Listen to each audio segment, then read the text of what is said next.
During their training, medical residents learn countless techniques, surgeries, and procedures which they later use to save lives. Being able to remember these skills can quite literally be a matter of life and death.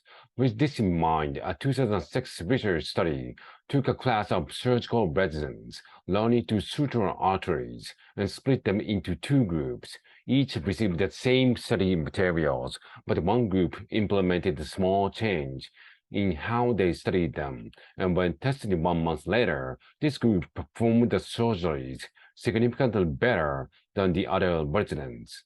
We will discuss the secret to that group's success, along with two other highly effective study techniques, which can be applied both in and out of the classroom.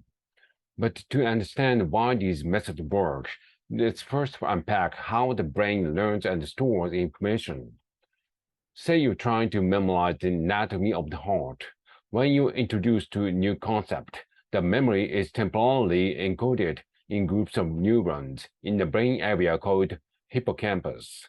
As you can continue to learn about the working of the heart in class or study in chambers for the exam, you reactivate these same neurons. This repeated pattern strengthens the connection between the cells, stabilizing the memory.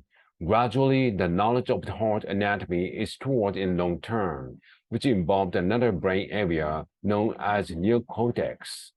How information is transferred from short-term to long-term storage is still not completely understood, but is thought to happen in between study sessions, and perhaps most crucially during sleep.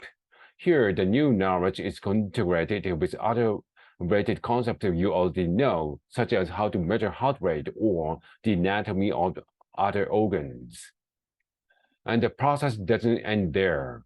Each time you record, each time you record heart anatomy, you reactivate the long-term memory, which makes it susceptible to change. The knowledge can be updated, strengthened, and reintegrated with other pieces of information. This is where the first study techniques comes in. Testing yourself with flashcards and quizzes forces you to actively retrieve knowledge, which updates and strengthens the memory. Students often prepare other study methods, like reading textbooks and highlighting notes, but these practices can generate a false sense of competence, since the information is right in front of you. Testing yourself, however, allows you to more accurately gauge what you actually know. But if, while doing this, you can't remember the answers, not to worry. Making mistakes can actually improve learning in the long term. It's theorized that as you rack your brain for the answer, you activate relevant pieces of knowledge. Then, when the correct answer is later revealed,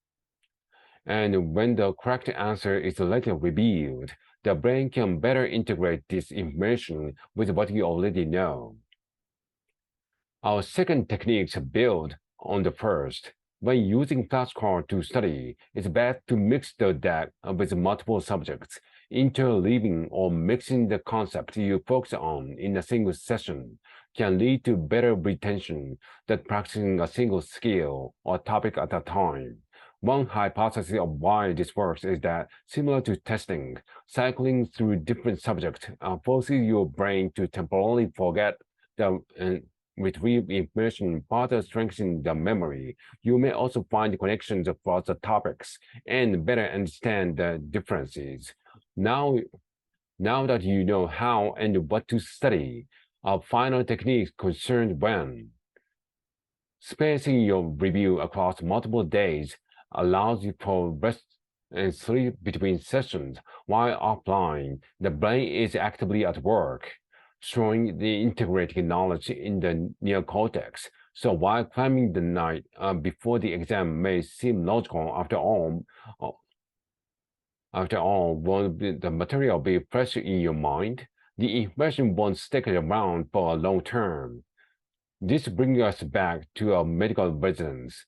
Both groups studied the surgery for the same amount of time, yet one group's training was crammed in a single day, while the other more successful group's training was spread over 4 weeks.